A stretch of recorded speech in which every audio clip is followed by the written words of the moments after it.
We are in Boston on a work trip, so I thought I would go ahead and do my video here just to mix it up a little bit. So, chatting at Boston. So let's talk about Daniel. So often what I hear is that Daniel is depicted as sort of meek and quiet in that den with the lions sleeping around him, right? But what I propose is this.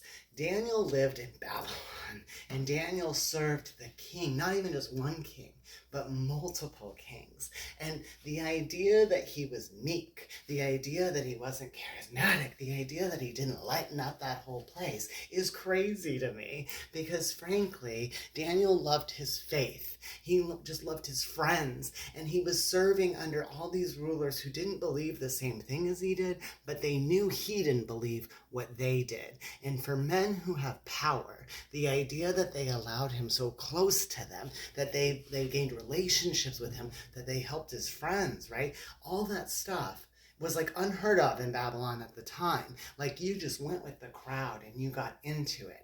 And then on top of that, right, he has to interpret dreams. And there's no convincing a king who wants his dream interpreted, like unless you are fully immersing the experience, describing it so he can see it in front of your words, just like he did in his dream. So that's why I say Daniel was charismatic. He was loving. He was kind. I don't just think the kings loved him. I don't just think his friends loved him. I think all of Babylon loved him.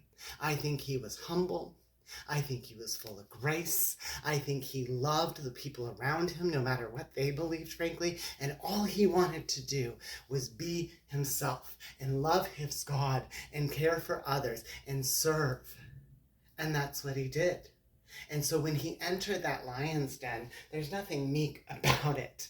The man stands with angels and stands with God in his heart, and he's charismatic. And let me tell you this, when God wants to speak through us and tell a story, it's definitely one that is worth hearing. And Daniel is the charismatic prophet of Babylon who everyone loved, who kings adored, and who most of all loved God, and God loved Daniel. That is my Daniel.